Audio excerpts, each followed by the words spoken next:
Segunda carta de Paulo aos Coríntios, de fato, não ia falar nesse texto, mas quando eu ia descendo o elevador para esperar as minhas filhas no lobby do hotel, dentro do elevador veio dentro de mim essa voz sobre cartas vivas de Cristo. E é isso que eu quero ler em 2 Coríntios, capítulo 3, verso 1 em diante. Ouça, por favor. Na realidade, sente. Mudei de ideia.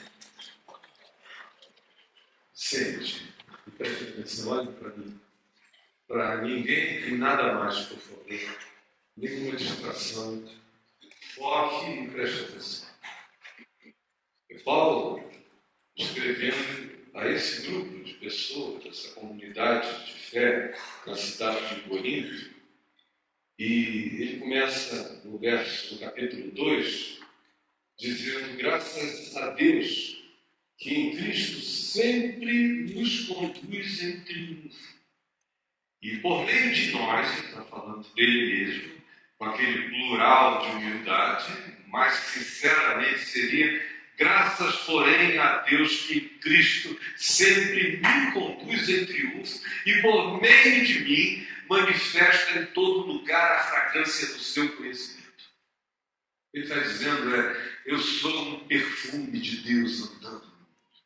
Sem a menor modéstia, por uma razão simples, ele sabia que não vinha dele, que vinha de Deus. A certeza dele de que ele e tudo que ele manifestava vinha de Deus é tanta que ele fala com sinceridade. É o indivíduo que guarda a vaidade de pensar que alguma coisa provém dele, é que se esconde atrás do tapume da não confessabilidade. Ele, porém, sabe tanto que tudo que há nele, que dele procede, que dele emana, que dele vaza, vem de Deus, que ele diz: vem de Deus. E é em mim que está se manifestando. Ele se oferece como referência de que em todo lugar por onde ele passava, ele era uma fragrância do conhecimento de Deus, o cheiro da sabedoria de Deus, do entendimento de Deus, penetrava as pessoas como quem absorve uma fragrância. Ele está dizendo é mais do que com palavras. O conhecimento de Deus emana de mim como um cheiro. Não precisa falar, é só olhar, ver, todo dia. É só cheirar que discerne, que percebe o conhecimento de Deus em mim que se manifesta onde eu vou. Porque eu sou, para com Deus, o bom perfume de Cristo. Eu sou, no que me diz respeito, eu sou, e todos nós podemos ser. Mas eu falo a partir de quem eu sou em Cristo. Não porque eu ofereço isso a Cristo, mas porque Ele derrama isso sobre mim. Isso é percebido tanto naqueles que já creram no Evangelho, que são salvos, que têm a consciência, a lucidez do conhecimento de Deus, como também naqueles que se perdem, que optam todos os dias por um caminho que os distancia da vida e do seu significado. Ele diz: não importa, quem conhece, sente. Quem não conhece, sente e se afasta, porque o cheiro de vida que de mim emana provoca neles afastamento e rejeição. Para com os que creem, é cheiro de vida. Para com os que não creem, é cheiro de morte. Portanto, para com esses que não creem, é cheiro de morte para morte. Para com aqueles que creem, eu sou um aroma de vida que conduz à vida. E que, porém, é necessário, é suficiente para essas coisas. E aqui ele diz: eu estou dizendo isso, não é porque eu produza isso. Essa suficiência não vem de mim. Eu não sou autogerador disso. Eu sou só alguém que se abriu para receber e não obstacular essa graça e esse fluir do Espírito de Deus em mim. Porque, dizendo isto, ele afirma, eu não estou, como outros, me jactando, porque eu também, porque sou assim, manifesto no meu ser, na minha vida e nas expressões do meu cotidiano, uma outra qualidade de manifestação de ministério e de relação com os homens. Porque nós não estamos como tantos outros, vendendo, mercadejando, barganhando a palavra de Deus. Antes, em Cristo Jesus, em quem vivemos, em quem somos, em quem sou, é que eu falo na presença de Deus, com toda a sinceridade e da parte do próprio Deus. Eu digo isso no meio da Assembleia dos homens, dos anjos e de todas as percepções espirituais. Porque isso não vem de mim, vem dele. Eu manifesto e confesso a vocês que eu sei que me tornei assim, porque ele me fez assim nele. A suficiência não é minha, ela vem dele. Aí ele continua aqui no capítulo 3, dizendo: começamos, porventura, outra vez a nos auto-recomendar? Porque a maioria das pessoas que ouvem uma fala dessa diz: esse cara é arrogante, espiritualmente soberbo, quem é que pensa que é? Mas Paulo diz: porventura, vocês vão dizer, pensar que eu estou me auto-recomendando a vocês agora outra vez? Ou será que nós temos necessidade, como alguns, de receber uma carta de recomendação, de validação? Para vocês? Para vocês não. Porque vocês são a minha carta de recomendação. E eu espero que vocês sejam uma carta que possa ser lida. E que seja coerente com aquilo que de mim procede. Porque vocês nasceram através da palavra, do cheio, da vida, de tudo quanto foi e é conteúdo de sinceridade do meu ministério na presença de Deus e na presença de vocês. Vós sois a minha carta, que pode ser lida, percebida, conhecida por todos os homens, porque é verdadeiro ou não é verdadeiro? Se vocês estão em Cristo, foi porque eu os levei a Cristo. Porque fora ele que levara a palavra do Evangelho a Corinto. De modo que todo mundo que estava ali, que dizia que era de Cristo, não tinha como poder negar que quem tinha originado aquilo tudo no meio deles fora o próprio Paulo. E Paulo não tem vergonha de assumir, porque ele sabe que não foi ele, mas foi o Espírito de Deus agindo através dele. Por isso ele diz: vocês são a minha manifestação, e ninguém vai poder tirar esse fato da história, de que foi através de mim que essa palavra chegou até vocês. Portanto, vocês são a minha carta, estando já manifestas como carta de Cristo, produzida pelo meu ministério, escrita não com tinta, mas pelo Espírito do Deus vivente. Não em tábuas de pedra, como no Velho Testamento, nas tábuas da lei de Moisés, mas escrita em tábuas de carne, nos corações. E é por intermédio de Cristo que eu tenho esta confiança em Deus. E é por causa do fato de que eu sei que foi Ele que fez isso tudo, que eu digo que foi através de mim, porque foi através de mim. Fui eu que fui, eu que falei, eu que preguei. Eu sei que Ele fez isso através de mim e alcançou vocês. Não que por nós mesmos sejamos capazes de pensar alguma coisa, de que isso tenha procedido de nós, como se isso tivesse nascido em mim. Claro que não.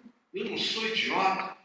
Eu sei que a minha suficiência vem inteiramente de Deus.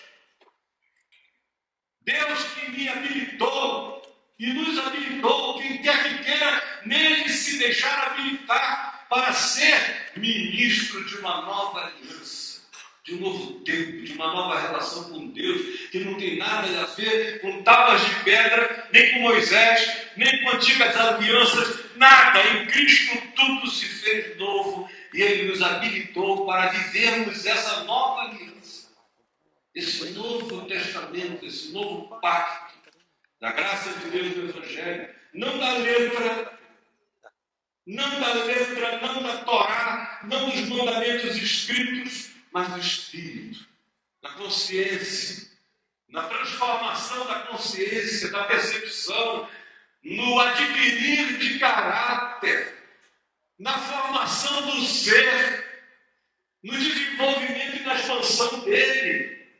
É desse tempo, dessa dimensão, dessa percepção, que nós que estamos em Cristo somos filhos.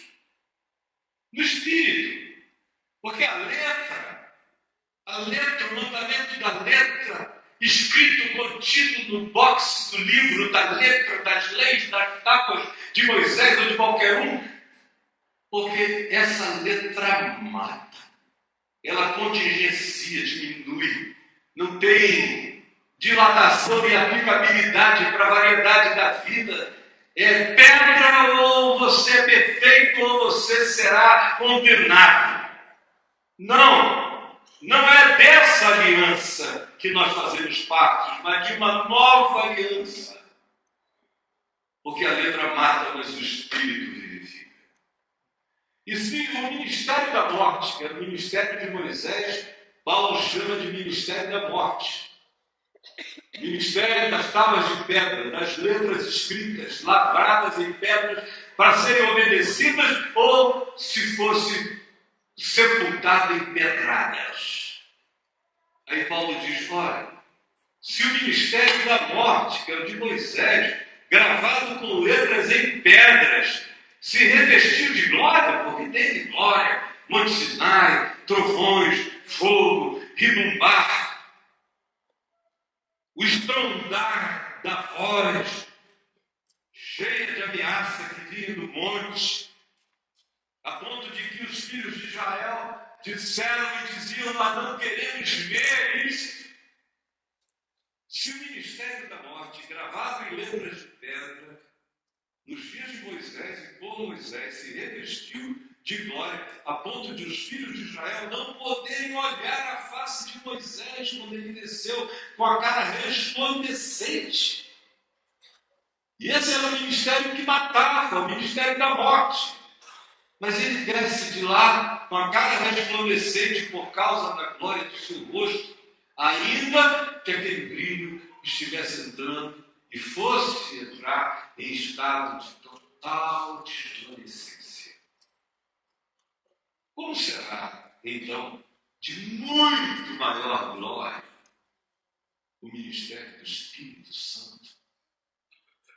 Não impresso em mandamentos externos, mas o trabalho dele no escrever na nossa consciência o significado do que é vida segundo Deus, não a lei da morte, mas a lei da vida, não a lei da condenação, mas a lei da liberdade.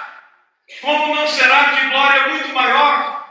Porque se o ministério da condenação em Moisés, no Velho Testamento, foi glória, em muito maior proporção será glorioso esse ministério da justiça que justifica pela fé em Cristo Jesus, o nosso Senhor. Porque, na verdade, o que outrora foi glorificado quanto ao Velho Testamento, às tábuas da lei, a Moisés, tudo que no passado foi glorificado a este respeito, já não resplandece diante da atual sobreexcelente glória que se manifestou na face de Cristo.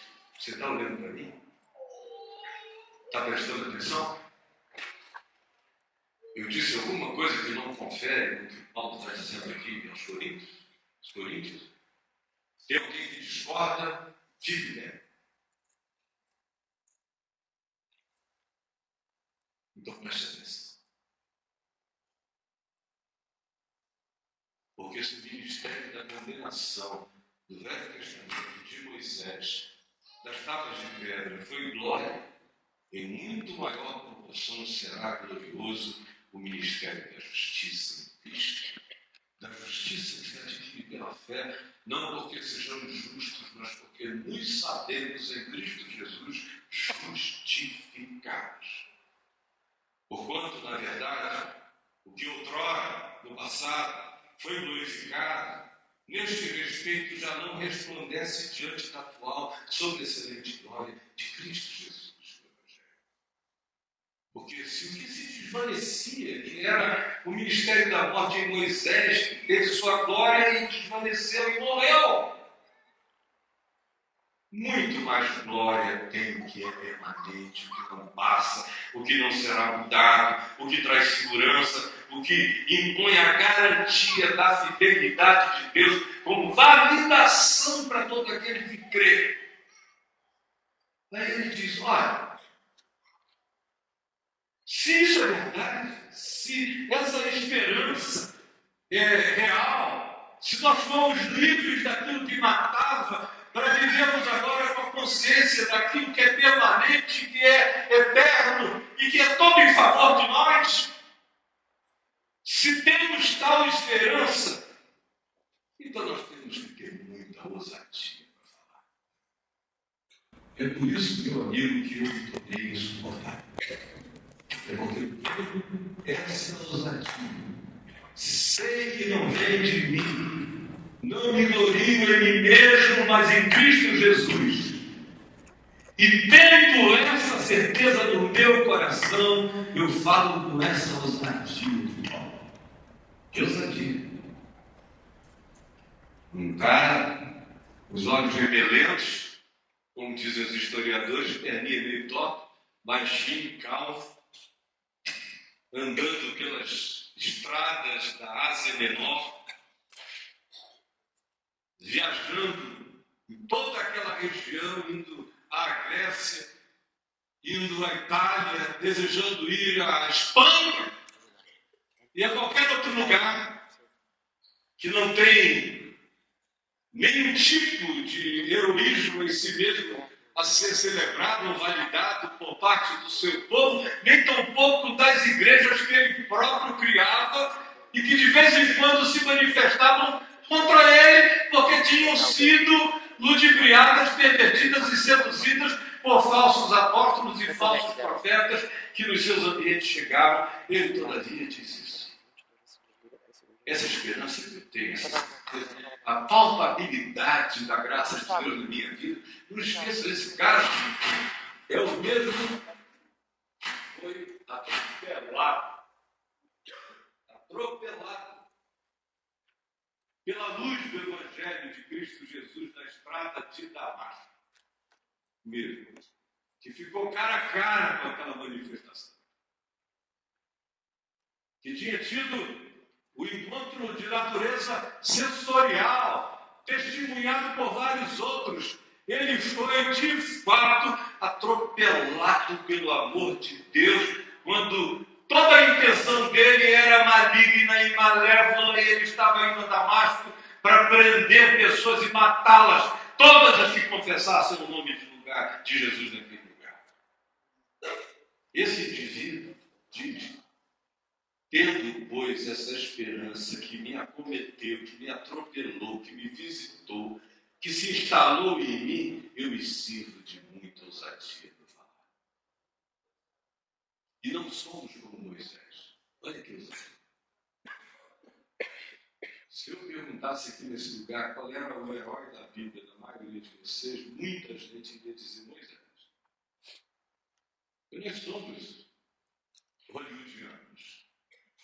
Charleston Heston, a vara, tu não matarás. Vocês eram crianças, não tinham nem nascido. O primeiro filme dos 10 Mandamentos imprimiu, marcou a mente dos cristãos do mundo inteiro. Moisés se transformou num super-herói maior do que Jesus para muita gente. Mar vermelho se abre, maná cai do céu, uma coluna de fogo guia, milagres extraordinários, visitações, de manifestação gloriosa. Toda hora no livro do Êxodo se diz então a glória do Senhor em todo o deserto. E vem Paulo escreve aos Coríntios, dizendo: e não somos como Moisés, que come a terra. E não somos como Moisés que se escondia. E não somos Moisés que não queria que os outros soubessem que ele tinha uma fístula no braço. Se Moisés ele escondeu a fístula. Não. Até no dia da glória dele, quando ele estava resplandecendo, ele botou um véu e deixou o véu lá para sempre, mesmo depois vendo todo dia que não tinha mais brilho nenhum. Mas manter o véu na face dá a impressão para os outros de que tem uma luz que está oculta e que você bota o véu só porque você é muito humilde. E Paulo diz, não sou como Moisés. Não. Que se escondia, que botava véu na cara para que os filhos de Israel não vissem, não percebessem todo dia na terminação da luz na cara dele que desvanecia. De modo que aquilo apagou, mas ele continuou com a fachada de véu. Mas os sentidos deles se embotaram. E se embotaram. Eles olharam tanto para a letra, para a lei, para Moisés, e para a pressuposição de uma glória que se ocultava atrás daquele véu, que eles perderam toda a sensibilidade, toda a sutileza, todo o discernimento. Eles se concentraram tanto no mandamento, nas exterioridades, no comportamento como demonstração para os outros de quem supostamente somos dentro, que eles se empedraram e na tentativa de obedecer a lei da tábua de pedra, eles se tornaram gente empedrada nos seus sentidos. Como a religião produziu em Israel, produz em qualquer lugar, como o cristianismo produziu nas almas da maioria dos homens. Escondendo a verdade, sem trazer a vida para o lado de fora com toda a sinceridade. O que só é possível quando você sabe que você não é nada e que tudo que de glorioso se manifesta em você vem de Deus, ao mesmo tempo em que a sua natureza é a sua natureza e você não tem que se exaltar em nenhuma direção e nem tampouco viver de enganação. Ao contrário, como ele disse, é com sinceridade que vivemos tudo que vivemos na presença de todos os homens. E não somos como Moisés que ocultava a cara. Pois até o dia de hoje, quando eles fazem a leitura do Velho Testamento, da Antiga Aliança, das leis externas, o mesmo véu permanece. Enquanto eles ficam valorando aquilo que em Cristo acabou, enquanto eles ficam tomando como referência de salvação o comportamento exteriorizado das leis encravadas em tábuas de pedra, mais eles perdem a sensibilidade e menos existe a chance de que eles explodam numa vida franca diante de Deus com sinceridade, porque não há a consciência da graça de Deus neles. Eles acham que o mérito é deles. Eles não lidam com o favor merecido. Mas até hoje, quando é lido Moisés, lá nas sinagogas, tanto quanto nas igrejas, o véu continua sendo recolocado na cara dos crentes. Quando, porém, algum deles se converte ao Senhor, ao Evangelho mesmo, o véu lhe é retirado. Ora, o Senhor é o Espírito. Esse Espírito que habita em nós, que vive em nós, é o Senhor, nos lembrando todo dia do que é vida, não por causa de obediências exteriores, mas porque em nós uma consciência foi produzida. E aonde está o Espírito do Senhor, aí há liberdade. E todos nós, agora, quem quer, quem queira, quem deseja, sem véu na cara, mostrando a própria cara, olhando para a luz de Deus, sem medo de ser, sabendo que em Cristo Jesus já está justificado e não tem volta. E essa aliança é não anulável, é irreversível. Todos nós, agora, com o rosto desvendado, sem máscara, sem véu, contemplando, como por espelho, por enquanto, naquele tempo o espelho ainda não era nítido, eram aqueles espelhos opacos da antiguidade. Ele não está falando dos espelhos de hoje, mas dos espelhos daquele tempo. Ele diz, contemplando como por espelho, porque a gente ainda não vê com nitidez, mas pela fé a gente vislumbra já a face de Deus em Cristo. A glória do Senhor em Cristo. À medida em que a gente olha para Jesus, para Jesus, para Jesus, não para a cara de Moisés, mas para a cara de Cristo sem véu, aberta, na cruz, rasgada, quebrada, esbofeteada, ensanguentada, honesta, para Deus, para o homem, nu na cruz, morreu nu na cruz. As pinturas que nós temos são reverências religiosas dos artistas que vendiam os quadros, mas ele morreu nu na cruz. E nós, olhando não para Moisés, mas para Jesus, ainda que de maneira não absolutamente nítida, mas o suficiente para que quanto mais nós olhemos para o significado da vida, tendo em Jesus a sua manifestação absoluta do que significa ser humano, ter Deus no homem, ser homem em Deus, que é o nosso chamado, tanto mais quanto contemplemos o Senhor, o Evangelho, a palavra dele, mas seremos transformados, todo dia melhorados, todo dia renovados, todo dia reiluminados, crescendo de glória em glória, na imagem de Cristo, sendo assimilados por Ele, assimilando, sendo absorvidos por Ele e o absorvendo em nós, somos transformados de glória em glória, pelo trabalho ininterrupto do Espírito Santo no nosso coração. Aí você diz, bom, acabou. Acabou. Deus os abençoe. Não preciso acrescentar mais nada, tem que ser desesperado que eu acrescente. A não ser que eu convide todo mundo aqui a tirar esse véu da cara. O véu da religião, todo mundo escondendo alguma coisa. Tendo que dar um bom testemunho mentiroso. Tendo que manifestar uma glória que não existe. Ô, glória! Vocês são patéticos. Nós que dizemos que somos de Cristo Jesus, no entanto, e eu falo agora da grande maioria dos cristãos neste país que são discípulos de Moisés, não de Jesus. As igrejas que são igrejas de Moisés, não de Jesus. São igrejas das tábuas de pedra, dos mandamentos exteriores e da mentira, do véu, que encobre a desvanecência, porque de fato, se existe tanta gente que diz e confessa o nome de Jesus e existe em estado emocional, psicológico, existencial de miséria, é porque vivem de mentira.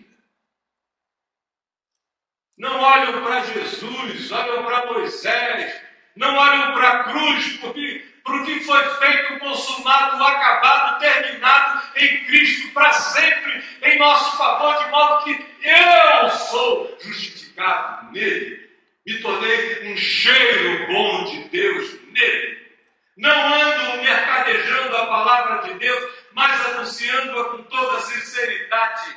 E não sou como ninguém do passado, eu estou em Cristo, laçado a uma nova aliança, melhor do que tudo que no passado já houve. Eu não sou de Moisés, eu sou de Cristo Jesus. Eu não sirvo ao ministério da morte que mata, eu sirvo ao ministério da liberdade que salva, que liberta. E não tenho nenhum véu na cara, minha cara é esta. É esta. Para vocês, para os demônios, para o diabo, para todo mundo, minha cara é só esta. E é nele que todo dia eu melhoro, me converto, olhando para Jesus, para o Evangelho e deixando o Espírito de Jesus que me habita, esculpir Deus em mim, a imagem de Cristo em mim, todo dia, vai crescendo, vai ficando mais nítida, é mais verdadeira, é mais simples, é mais desassombrada, é completamente mais sincera, totalmente desamedrontada. Essa é a ousadia que eu tenho, é a ousadia que você pode ter, é a ousadia sem a qual nada vai acontecer. Aí você fica com medo de quê? Dos apedrejamentos religiosos? Eu sei que eu estou do lado certo da história dela. Você escolhe. Se você quer viver com um véu na cara, de aparências que não significam transformações, ou se você quer arrancar esse véu da mentira, olhar para Cristo Jesus e para a luz, e ser todo dia transformado, crescendo na imagem de Cristo Jesus, se tornando um cheiro de Deus na vida, uma carta viva, uma epístola conhecida e lida por todos os homens. Quem olhar para você, lê a epístola à tua vida. Eu quero ser um evangelho vivo, uma carta viva, uma mensagem viva, emanando esse cheiro de Deus no mundo, na vida. E quero que tanto mais quanto o tempo passe, mais bonito em Deus eu me torne, mais gloriosa seja a verdade de Deus na minha vida e na vida de todo aquele que porventura rasgue os véus dessas mentiras. Olhe para a face do Senhor e por contemplá-lo seja transformado todo dia.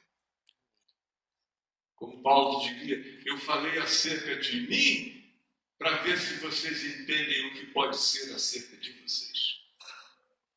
Quando você de fato sabe que ele, quando subiu às alturas, levou o cativo o cativeiro e concedeu dons aos homens.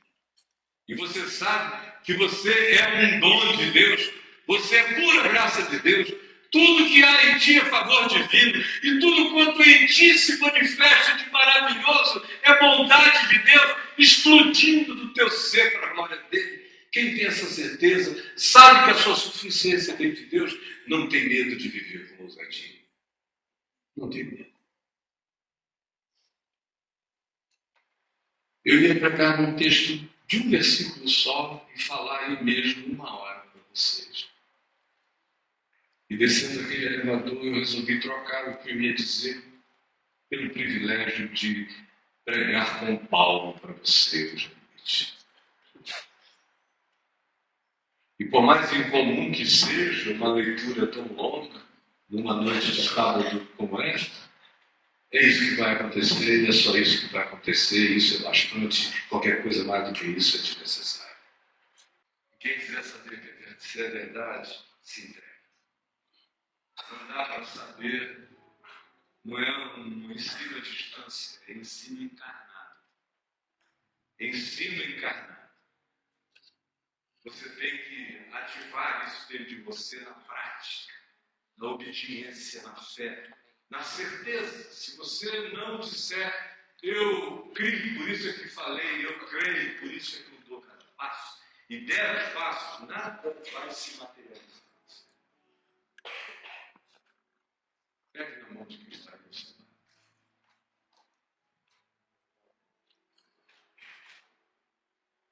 Que o Senhor dê um salto nos nossos celulares.